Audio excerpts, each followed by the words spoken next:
Doom Eternal is full of lore around the Slayer, the Maykrs, Sentinel people, and the demons of hell.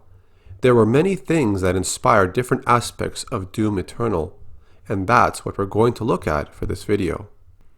As Hugo Martin continues his playthrough of Doom Eternal on Twitch, he drops various bits of information regarding the development of Doom Eternal. So let's start off with the first thing he mentioned in the live stream. We all know that the Doom Slayer is the original Doom guy from Doom, Doom 2, and Doom 64. The stories from these three games are all connected together.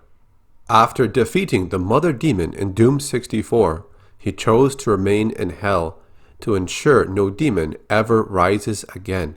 But he was unaware that the Mother Demon had a sister. Doom guy would then fight her as well. This would take place in the Lost Levels campaign. The sister Mother Demon in the Lost Levels shared the same abilities as the other one, but in the end, the Doom guy defeated her as well. No demon could withstand his determination. After the battle, Doom guy would still remain in Hell. The bottom text says this: "Before you is a path of perpetual torment." This line is a reference to the Slayer Testaments in Doom 2016. This is what the Testament says: "In the first age, in the first battle, when the shadows first lengthened, one stood, burned by the embers of Armageddon, his soul blistered by the fires of hell, and tainted beyond ascension. He chose the path of perpetual torment." The other half of this testament mentions the Doom guy's connection to the Sentinel people. It says this: "In his ravenous hatred he found no peace, and with boiling blood he scoured the umbral plains, seeking vengeance against the dark lords who had wronged him. He wore the crown of the night sentinels, and those that tasted the bite of his sword named him the Doom Slayer." After you defeat the sister Mother Demon in Doom 64, it never says exactly how Doom guy escaped from Hell. So how did he end up on another world later on in Doom 2016? Here's the answer. During an interview with the developers who ported Doom 64 to current-gen platforms in 2020, they said the sister of the Mother Demon you defeated in the Lost Levels tries to get rid of you by sending you away. This could mean she opened a portal to throw you out of Hell. This is the closest link we have to how Doom guy ended up on Argent Danur. He was a stranger in a strange land. During a flashback scene, the Doom Slayer is found by Sentinel guards within the valley just outside the castle walls. He was chained up and brought to the priests. There he would speak these words: "Guts. Huge guts." Hugo Martin said this line was a reference to the comic book. When the Doom guy meets the Cyber Demon, he says this: "You are huge." That means you have huge guts. You can also see that Rip and Tear was taken from the comic book as well. Rip and tear. When Doom guy talks about the demons, the portal he went through is also how the demons find their way to Argent Danur. One question from a fan was about the Gladiator and how they became what they are now. But first, let's look at some history about this massive beast. In the years following the end of the Golden Age, competing factions of Argent Danur turned against one another.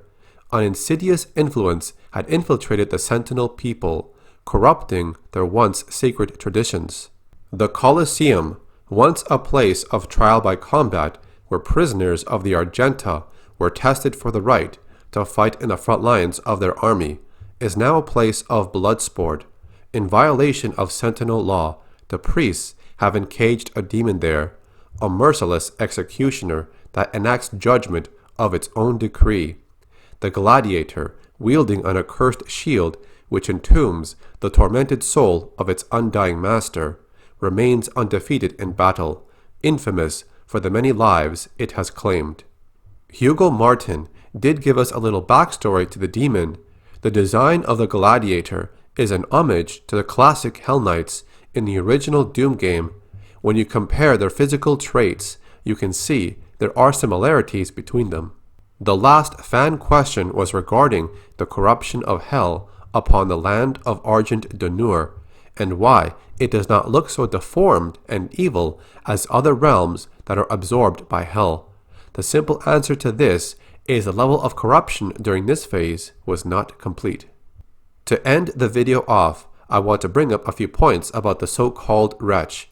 The question is, who is the Wretch who shall not be named? During the live stream, Hugo says this: "We didn't really go into it.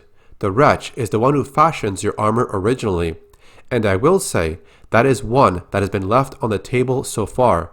It is the person who made your armor initially, way back in Argent when you're with the Sentinels, but didn't really go into who that character was." Is he talking about the Sentinel armor? Because that sounds like it's made by the people of Argenta. Let's look at the Slayer Testament about this. Here's what it says: "The Wretch adorned the Doomslayer in a mighty armor, wrought in the forges of Hell."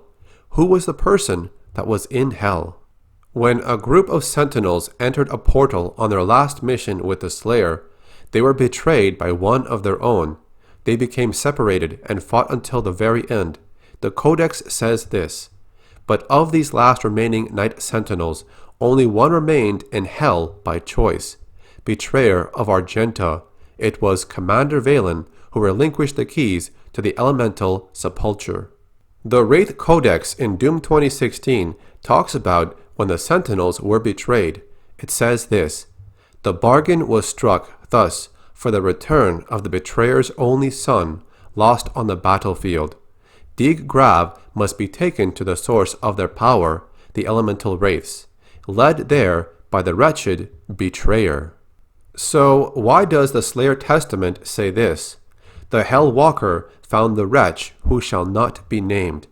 It seems the Dark Lord called him the Wretch because the Betrayer upgraded the Slayer's armor to make him a bigger threat against the demons.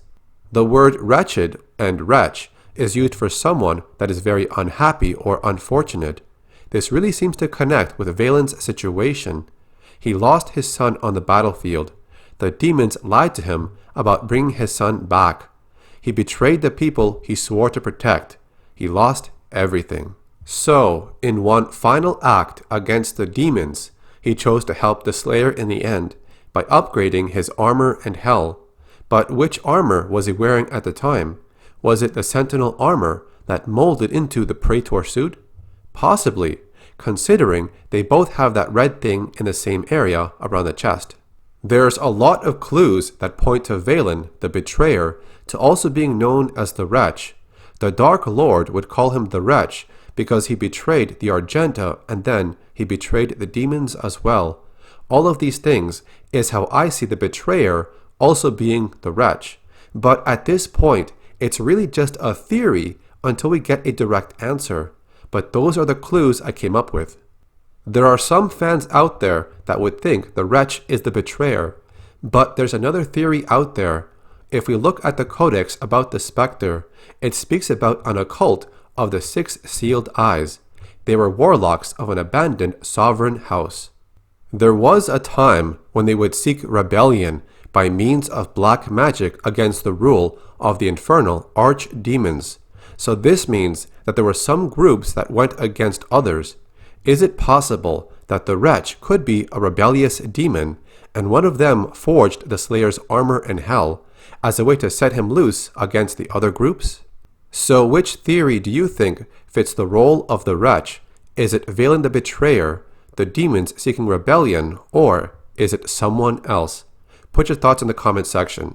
So that's it for the video. We got to discuss a few topics within the lore of Doom Eternal.